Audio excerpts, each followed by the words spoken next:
The Arizona sun blazed without mercy over Fort Lowell as Deputy Marshal Elijah Kane adjusted his badge and straightened his black hat. At 28, he'd already earned a reputation as the most disciplined lawman in the territory, cold, methodical, and utterly devoted to bringing order to this savage frontier. His pale gray eyes had seen enough Apache raids to harden his heart against any sympathy for the hostiles, as the Army called them. Today, however, he faced a different kind of duty. Colonel Morrison spread the treaty documents across his desk, the papers crackling in the dry heat. Kane, this arrangement is crucial for territorial security. The Apache Chief Red Hawk controls the mountain passes we need for supply routes to California. Without his cooperation, we lose strategic advantage and countless lives. Elijah studied the terms with his characteristic precision. The agreement was straightforward. In exchange for guaranteed safe passage through Apache lands and cessation of raids on civilian settlements, the territorial government would provide regular supplies of food and medical aid. The marriage clause, however, made his jaw tighten. "You're asking me to marry a savage, sir." "I'm asking you to marry Chief Red Hawk's daughter to seal this peace," Morrison corrected sharply. "She speaks English, was educated by missionaries for 3 years. This isn't some wild squaw from the hills." The chief specifically requested a man of law and authority for this alliance. Elijah had never married, never even courted seriously. His dedication to duty had left no room for such complications. The idea of taking a wife, especially an Apache wife, struck him as both politically necessary and personally repugnant. What guarantees do we have that they'll honor this treaty? The same guarantee they have that we will: mutual benefit and the bonds of kinship. In Apache culture, marriage ties are sacred. Violating them brings spiritual consequences they fear more than our cavalry. Through the window, Elijah could see the gathering of Apache representatives in the fort's courtyard, their bronze skin and traditional clothing a stark contrast to the blue uniforms surrounding them. Among them stood a young woman, perhaps 20 years old, with long black hair braided with turquoise beads and a bearing that suggested both pride and barely contained resentment. "That's her," Morrison said, following his gaze. "Nita. It means bear in their language. The chief says she has the heart of a warrior, but the wisdom of the elders." Elijah watched as she conversed quietly with an older Apache man, presumably her father. Her movements were graceful, economical, like a predator conserving energy. When she glanced toward the fort headquarters, her dark eyes seemed to look directly through the window at him, and for a moment he felt an unexpected jolt of something. Recognition? Challenge? When is the ceremony? "Tomorrow at dawn. Both American legal binding and Apache ritual. You'll need to participate in both to make it legitimate in the eyes of both peoples." That evening, as Elijah cleaned his weapons and prepared his few personal belongings for the strange new chapter his life was about to begin, he tried to convince himself this was simply another assignment. Protect the peace, serve the territory, maintain order. The fact that it involved sharing his life with a woman, whose people had killed countless settlers, was merely an uncomfortable detail to be endured.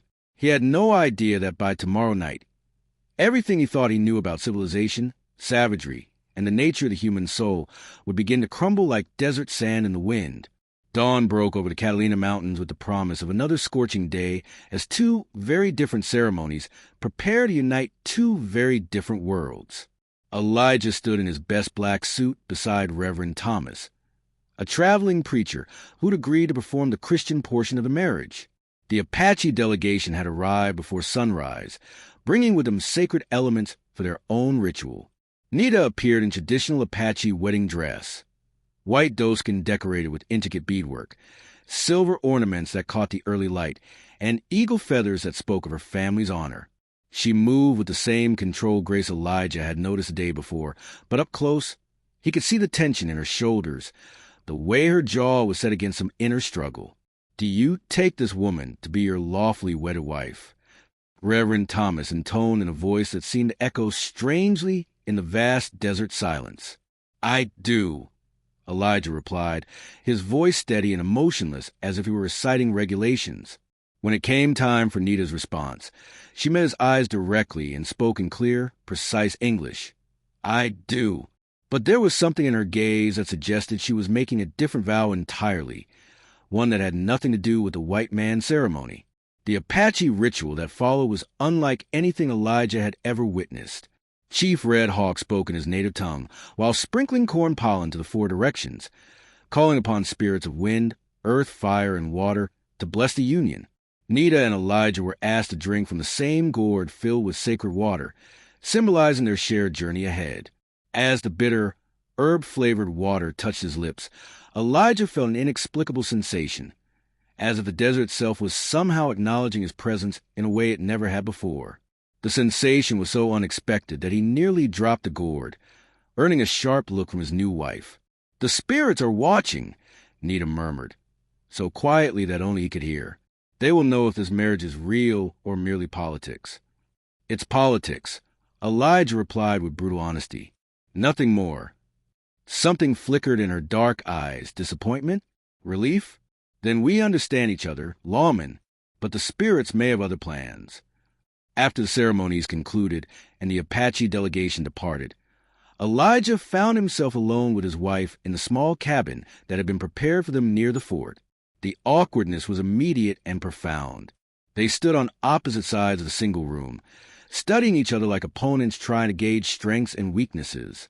"I suppose we should establish some ground rules," Elijah said finally, removing his badge and setting it carefully on the table that would serve as his desk.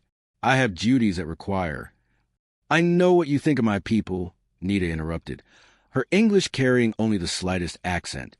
"You see us as animals to be tamed or destroyed. You married me because your government told you to, not because you chose it. I married you for the same reason, because my father and my people need this peace."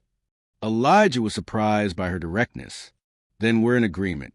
This is a practical arrangement." "Yes," she said, but then added something that caught him off guard. "But practical things sometimes become real things, whether we intend them to or not." That night, as they lay in separate beds in the small cabin, Elijah stared at the ceiling and listened to the desert sounds outside. Coyotes calling, wind moving through the mesquite, the distant sound of night birds. He'd spent 3 years in Arizona territory, but somehow the desert had never sounded quite like this before, as if Nita's presence had made him aware of conversations he'd never noticed. When he finally slept, his dreams were filled with strange visions of red rock canyons and voices speaking in languages he didn't understand but somehow felt he should remember. 3 weeks into their arrangement, Elijah had settled into a routine that allowed him to maintain his duties while minimizing contact with his Apache wife. He rose before dawn, performed his rounds, handled territorial business, and returned to the cabin only when necessary. Nita seemed content with this arrangement, spending her days in activities he didn't inquire about and didn't understand. The fragile peace seemed to be holding. Apache raids had ceased entirely, and supply routes to the mountain passes flowed without incident. From a practical standpoint, the marriage was achieving its intended purpose. Elijah told himself he should be satisfied with this success. But something was changing, something he couldn't quite identify or control. It began with small things. The way Nita moved around their shared space, placing objects with what seemed like intentional precision. The herbs she gathered and hung from the cabin's rafters, filling the air with unfamiliar scents that somehow made him sleep more deeply. The way she would stand outside in the evening, perfectly still, as if listening to conversations in the wind. "What are you doing out there?" he finally asked one evening, finding her standing motionless beside a large saguaro cactus near their cabin. "Listening," she replied without turning around. "To what?" "To what the desert is saying about you." Elijah felt a familiar flash of irritation.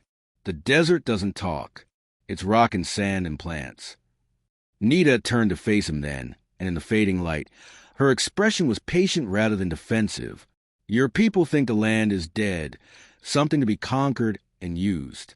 My people know it is alive, something to be respected and understood. That is why your people struggle here while mine have lived here for generations. We've brought civilization to this territory. Law, order, progress." "You've brought walls," she corrected gently. "You build walls against the heat, walls against the land, walls against anything you don't understand, even walls around your heart." The observation stung because it felt uncomfortably accurate. I don't have walls around my heart. I have duty and discipline. What happened to you, Elijah Kane, that made you so afraid of feeling anything? The question hit him like a physical blow. For a moment, he was back in Kansas, age 16, finding his family's farm burned to ground by raiders, his parents and younger sister dead. He'd sworn that day to dedicate his life to law and order, to never again be helpless in the face of violence and chaos. "That's not your concern," he said harshly, turning to go back inside. But Nita's voice followed him. "The spirits whispered to me today. They said you carry ghosts that make you afraid to live among the living." That night, Elijah lay awake wondering how this Apache woman could see so clearly into places he'd locked away even from himself. Outside, the desert wind seemed to carry echoes of her words, and for the first time since coming to Arizona territory, he felt as if the land itself was trying to tell him something important. He was beginning to suspect that his practical marriage might be the most impractical thing he'd ever done. The crisis began with a simple request that shouldn't have been complicated. A group of Apache families wanted to establish a trading post at Canyon de Chelly, where they could sell traditional craft to travelers on the new stagecoach route. The territorial governor supported the idea as a way to encourage peaceful commerce, but local settlers were violently opposed.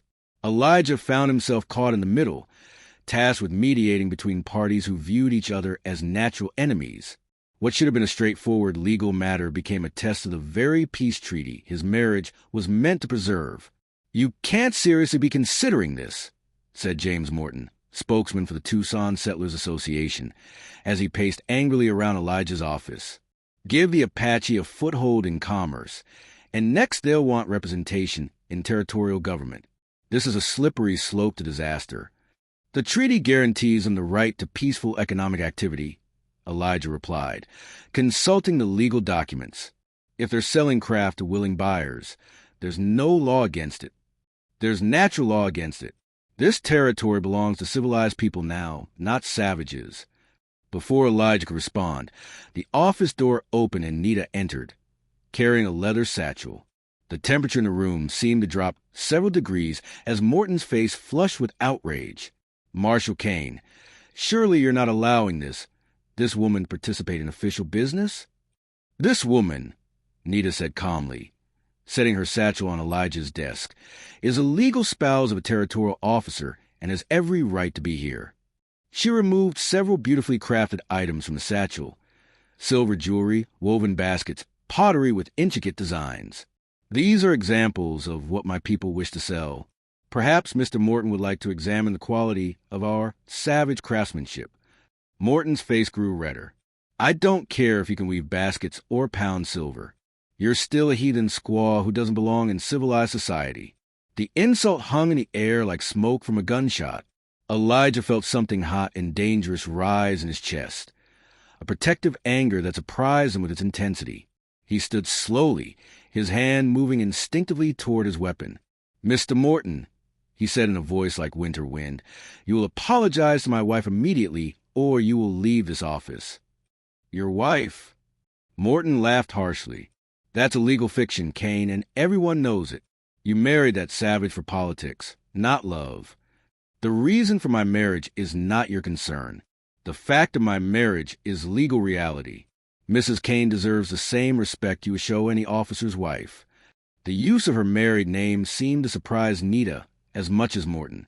She glanced at Elijah with an expression he couldn't quite read: gratitude, curiosity, something deeper. Morton stormed out, muttering threats about taking the matter to higher authorities. After he left, an uncomfortable silence settled over the office. "Thank you," Nita said finally. "You didn't have to defend me." "Yes, I did," Elijah replied, though he wasn't entirely sure why. "You're my wife. That means something, even if it's complicated." Nita studied his face carefully. "The desert spirits whispered something else to me yesterday. They said your heart is like a seed buried too deep in hard ground. It wants to grow, but it needs the right conditions. I'm not interested in Apache mysticism. And yet you just offended an Apache woman's honor without hesitation. Perhaps the spirits know something you don't." That evening, As they shared their first real conversation over dinner, Elijah found himself asking questions about her childhood, her education with the missionaries, her relationship with her father. Nita answered honestly, and gradually he began to see her not as a political symbol or cultural representative, but as a person with her own thoughts, dreams, and fears. "Why did you agree to this marriage?" he asked finally. "Because my people need peace, and I believed I could help build it." She paused, then added quietly, "And because I dreamed of a man with gray eyes who carried great sadness but also great strength. In the dream, I helped him find what he'd lost." Elijah felt something shift inside his chest, like ice beginning to crack in spring. And what had he lost? His ability to trust in anything beyond duty and law, his connection to the living world. She met his gaze directly, his heart. For the first time since childhood, Elijah Kane felt afraid, not of external danger, but of the possibility that this Apache woman might be right about everything. 2 months into their marriage, Elijah began to notice changes in himself that he couldn't explain or control. It started with his sleeping patterns. The nightmares that had plagued him for years began to fade, replaced by dreams filled with strange, vivid landscapes and voices speaking in languages that felt familiar despite being foreign. He woke more rested than he had in years, though he couldn't understand why. Nita had begun teaching him small things about desert survival, which plants held water, how to read weather patterns and cloud formations, how to move quietly enough that wildlife didn't flee his approach. She claimed these were practical skills for a lawman, but Elijah suspected she had deeper motives. "Why are you showing me these things?" he asked one morning as she demonstrated how to find direction by reading the growth patterns of barrel cacti. "Because this land will never truly accept you until you learn to listen to it," she replied. "And a man who fights the desert instead of understanding it will always be defeated by it. I'm not fighting anything. I'm doing my job." Nita straightened and fixed him with that patient look he was beginning to recognize. "Last week, you spent 3 days tracking cattle thieves who left an obvious trail leading north toward the Dragoon Mountains. You lost them because you followed only what your eyes could see, not what the land was telling you." Elijah bristled. "I followed proper tracking procedures." "Your proper procedures failed because you ignored the message in the wind patterns, the behavior of the ravens, the way the horses' tracks showed stress before they reached the canyon. An Apache child would have known the thieves doubled back to the south and were hiding in the caves near Skeleton Creek." She was right, though it irritated him to admit it. The cattle thieves had indeed escaped, and Elijah had returned to the fort empty-handed and frustrated. "Suppose you're right. What exactly are you suggesting?" "Come with me today. Let me show you how to track the way my people do, using all your senses, not just your eyes." Against his better judgment, Elijah agreed. They rode out together into the Sonoran Desert, Nita leading them along trails that seemed to exist only in her imagination. As they traveled, she pointed out signs he'd never learned to notice. The way certain birds called warnings about human presence, how the spacing of animal tracks revealed whether creatures were feeding or fleeing, the subtle changes in plant growth that indicated underground water sources. "Here," she said, dismounting near what appeared to be empty desert. "Tell me what you see." Elijah studied the ground carefully. Nothing. No tracks, no disturbance. Nita knelt and touched the earth with her fingertips, then closed her eyes and remained perfectly still for several moments. 3 men on horseback passed here yesterday afternoon. They were riding hard, carrying heavy packs. One of the horses is favoring its left front leg. They stopped here briefly to check their back trail. They're being pursued. How could you possibly know that? Feel the ground here. She guided his hand to a spot that looked identical to everything around it. The earth remembers pressure, even after the visual signs fade. The space in between these compressed areas tells you about the horse's gait. The depth tells you about weight. The way the riders dismounted and remounted tells you about their urgency. As Elijah knelt beside her, concentrating on sensations he'd never paid attention to before, something extraordinary happened. For just a moment, he could sense what she was describing. The ghost impressions of hoofbeats, the echo of movement through the landscape. It was as if the desert was speaking to him in a language he was just beginning to understand. "This is impossible," he murmured. "No," Nita said softly. This is real. Your people's way of seeing has made you deaf and blind to most of what exists. But you can learn to hear and see again if you're willing. That afternoon, they tracked mysterious riders using methods that seemed like magic to Elijah, but were clearly science to Nita. They found the men, wanted cattle rustlers from New Mexico, camped in a hidden canyon, exactly where Nita had predicted they would be. As they rode back to the fort with their prisoners, Elijah found himself looking at the landscape differently, noticing subtleties of color and shadow he'd never seen before. The desert no longer seemed like hostile emptiness, but like a complex, living system full of information and beauty. How long have you been able to do that? He asked. Since I was old enough to walk. My grandmother taught me to listen with more than my ears, to see with more than my eyes. Nita glanced at him with something that might have been pride. Today, you began to learn the same thing. The spirits are pleased. Elijah wanted to dismiss talk of spirits as superstition, but something had definitely happened in that desert. Something that challenged everything he thought he knew about the nature of knowledge and perception. For the first time since childhood, he felt truly curious about the world, rather than merely determined to control it. That night, as he lay in bed listening to the desert sounds that were becoming familiar and comforting, Elijah admitted to himself that his practical marriage was becoming something he hadn't expected or planned for. A genuine partnership with a woman who was teaching him to see the world through entirely new eyes. The first sign of serious trouble came during the autumn territorial inspections, when Elijah's commanding officer, Captain Harrison, arrived from Santa Fe with disturbing news. Reports had reached the territorial capital suggesting that Deputy Marshal Kane was going native, abandoning proper procedures in favor of savage, tracking methods, and showing excessive deference to Apache interests. These are serious accusations, Kane, Harrison said as he reviewed files in the fort's headquarters. There are witnesses who claim you've been seen participating in Indian rituals, consulting with your wife on official matters, and allowing Apache customs to influence territorial law enforcement. Elijah felt a cold knot form in his stomach. I've been using every available method to maintain peace and enforce the law effectively. My success rate in tracking and apprehending criminals has increased significantly since. Since you married that Apache woman, yes, that's exactly what concerns headquarters. Harrison leaned forward, his expression stern. The marriage was meant to be a political symbol, Kane, not a genuine alliance that compromises your loyalty to American interests. My loyalty has never been compromised. Then explain why you consulted with Apache elders before deciding how to handle the Canyon Deshay trading dispute. Explain why you've been learning native tracking methods instead of relying on established procedures. Explain why settlers are reporting that you seem more sympathetic to Indian concerns than American ones. Before Elijah could respond, the office door opened and Nita entered, carrying documents related to a legal case they'd been working on together. The timing couldn't have been worse. Marshal Kane, she began, then stopped when she saw Captain Harrison's disapproving expression. Mrs. Kane, Elijah said carefully, this isn't a good time. But Harrison stood, his demeanor shifting to one of cold authority. Actually, this is perfect timing.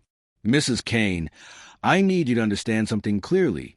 Your husband's career and reputation are in jeopardy. There are people who believe your influence has compromised his effectiveness as a federal officer. Nita's expression remained calm, but Elijah could see tension in the way she held herself. Captain Harrison, may I ask what specific actions have been deemed problematic? The problem, ma'am, is that a federal marshal cannot serve two masters. He cannot be loyal to both American law and Apache interests when those interests conflict. And when have my husband's actions compromise American law? Harrison consulted his notes. The Canyon Deshay matter, for instance, instead of simply enforcing existing regulations, he spent weeks consulting with tribal leaders to find a compromise solution, which prevented violence and created a successful trading relationship that benefits everyone. Nita replied evenly. How is successful diplomacy a failure of duty? Because diplomacy isn't his job. Law enforcement is. Elijah watched this exchange with growing unease. He could see that both parties believed they were defending him, but their conflict was forcing him to choose between two versions of himself. the dutiful federal officer he'd always been, and the more complex person he was becoming. That evening, after Harrison retired to his quarters, Elijah and Nita walked together into the desert under a canopy of stars that seemed unusually bright and close. "He's right about one thing," Elijah said finally. "I have changed. The way I think about my work, about this territory, about what it means to serve the law. None of it's the same as it was 6 months ago." "Are you sorry?" Elijah considered the question seriously. "I should be. Change feels like betrayal of everything I've stood for. But I'm better at my job now. I understand this place better. I can track criminals your people would never capture using only traditional methods. I can negotiate solutions that pure enforcement never could achieve." He stopped walking and turned to face her. "You've made me more effective, not less." Nita studied his face in the starlight. "The spirits knew this would happen. They told me in dreams that you would have to choose between the person your past made you and the person this land needs you to become. And what if I choose wrong? There is no wrong choice, only different paths with different consequences." She reached out and touched his arm gently. "But I will tell you something my grandmother taught me. A man who tries to live by rules that deny his heart will eventually be destroyed by the conflict." That night, Elijah dreamed of standing at a crossroads in the desert, with paths leading in 4 directions. In the dream, voices spoke to him in English, in Apache, and in languages he couldn't identify, but somehow understood. When he woke, he knew that Captain Harrison's visit represented more than professional evaluation. It was a test of who he was becoming and who he chose to be. For the first time in his adult life, Elijah Kane wasn't certain that duty and regulation provided all the answers he needed. The crisis that defined everything came with the autumn rains, when tensions between settlers and Apache reached a dangerous new level. A group of Apache young men, frustrated by the restrictions of reservation life and influenced by warriors who rejected the peace treaty, had begun raiding isolated ranches for horses and supplies. They carefully avoided killing, but their actions threatened to destroy the fragile peace that Elijah and Nita's marriage represented. Captain Harrison saw the raids as proof that the Apache couldn't be trusted and that softer approaches to frontier law enforcement had failed. He ordered Elijah to organize a military response that would hunt down the raiders and make examples of them. "These raids prove that your diplomatic approach has been naive, Kane," Harrison declared during a heated staff meeting. "It's time to return to policies that work, decisive force against hostile actions." "The raiders are young men acting without tribal approval," Elijah replied. "Chief Red Hawk has condemned their actions and offered to help apprehend them peacefully. Apache promises mean nothing. They've broken every treaty they've ever signed. This treaty is different. It's sealed by marriage bonds they consider sacred." Harrison's expression hardened. "Your marriage has compromised your judgment, Marshal. You're thinking like an Apache instead of an American officer." The accusation stung because it contained an uncomfortable grain of truth. Elijah had begun to see complex situations from multiple perspectives instead of simply enforcing regulations. He understood the frustration of young Apache men trapped between traditional ways and imposed restrictions. He could see how settler encroachment and broken government promises had created the conditions for violence. "I'm thinking like someone who understands his territory and these people," Elijah said carefully. "That's exactly the problem." That evening, Elijah found Nita sitting outside their cabin, gazing toward the mountains where her people lived.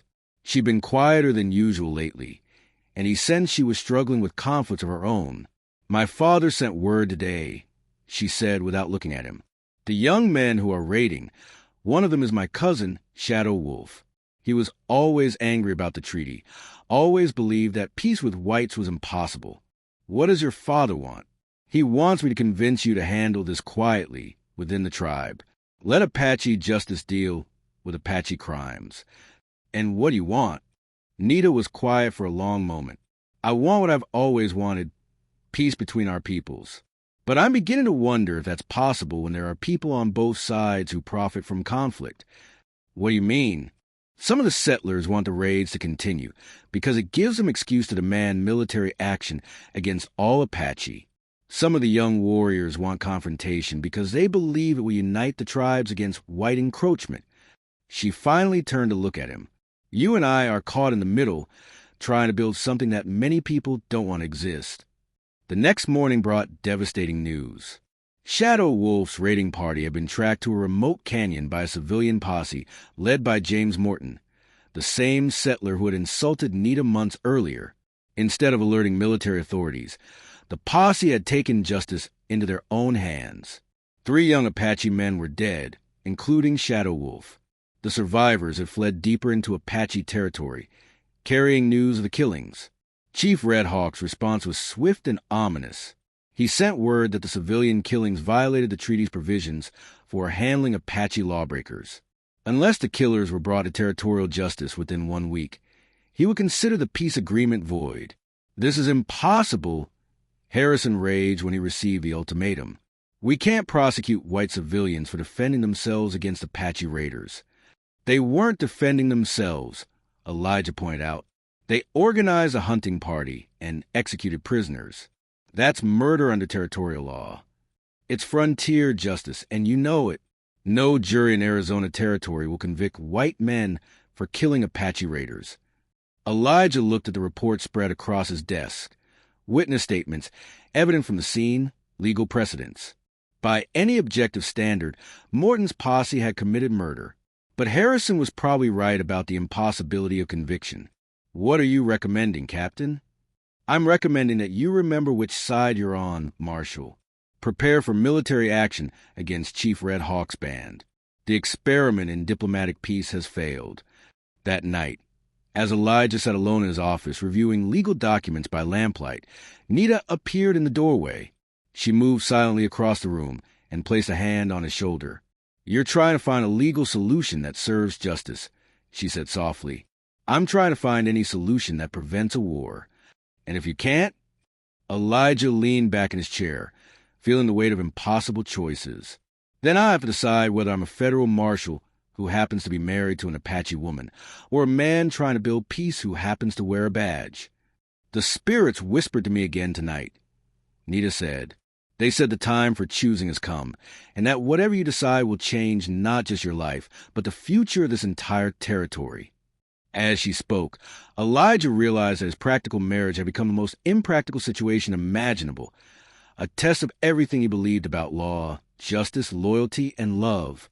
Elijah's decision came to him not in his office surrounded by legal documents, but in the desert dawn, where Nita had taken him to witness something she claimed was crucial to understanding their situation. They rode for 2 hours into territory he'd never seen, following trails that seemed invisible until Nita pointed them out. "Where are we going?" he asked as they climbed toward a series of red rock formations that rose like ancient cathedrals from the desert floor.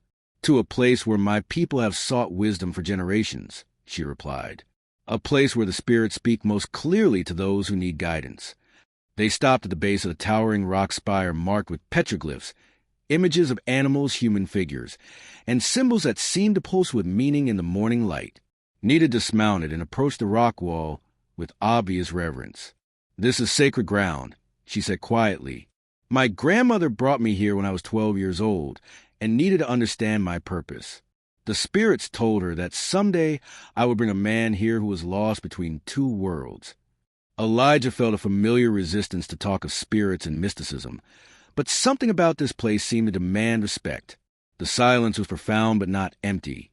It felt alive, expectant, as if the desert itself was holding its breath. "What am I supposed to do here?" "Listen," Nita said simply. "Not with your mind, but with your heart. Let the voices of this place tell you what you need to know." Despite his skepticism, Elijah found himself following her instructions. He sat beside the ancient rock wall, closed his eyes, and tried to quiet the constant analysis that filled his thoughts. At first, he heard only wind and distant bird calls. But gradually, other sounds began to emerge, or perhaps he began to perceive sound that had always been there. Whispers in languages he didn't recognize but somehow understood. Voices telling stories of people who had lived and died in this desert for thousands of years.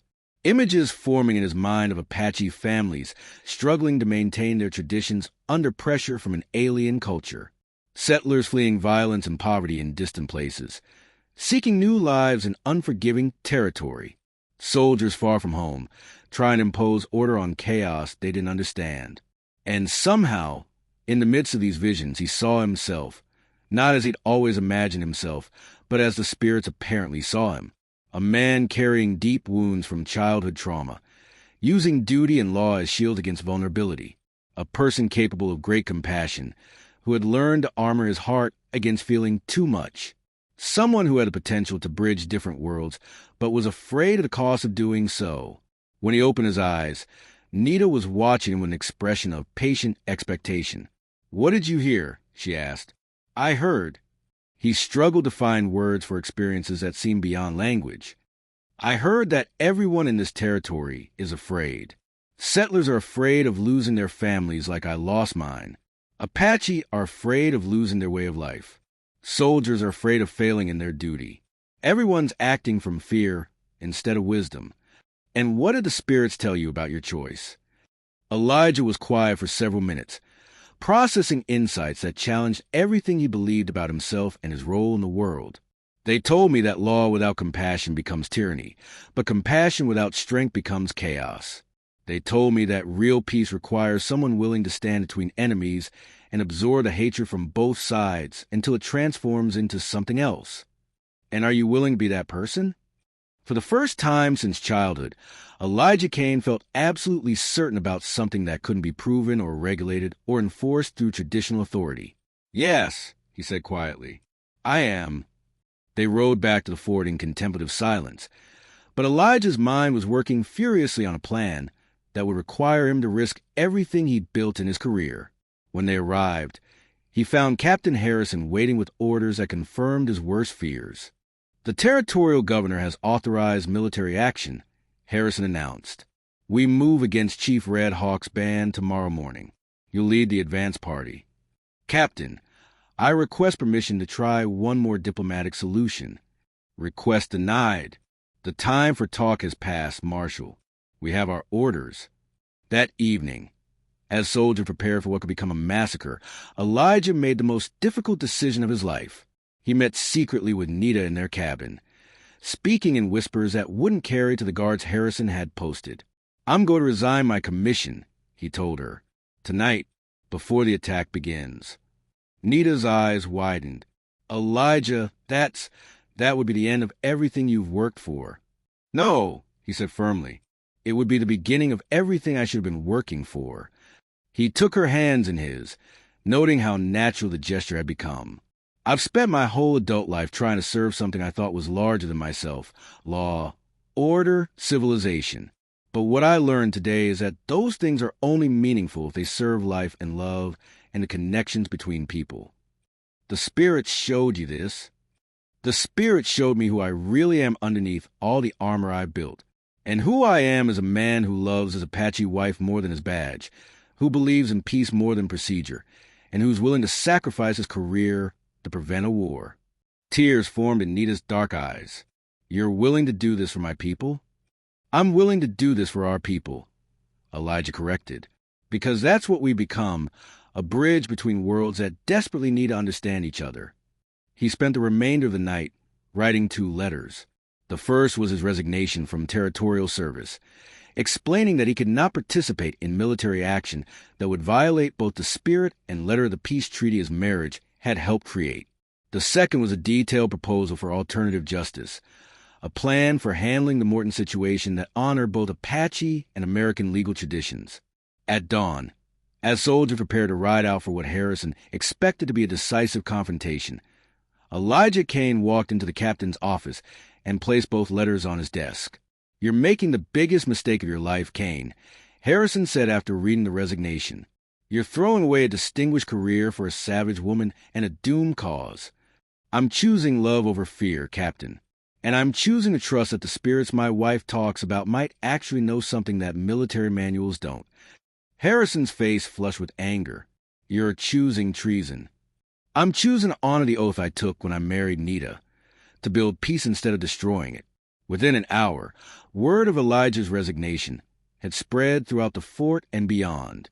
Some saw it as cowardice, others as betrayal, but a few, both white and Apache, began to see it as something else entirely, a demonstration that real courage sometimes meant standing alone between enemies and refusing to choose a side.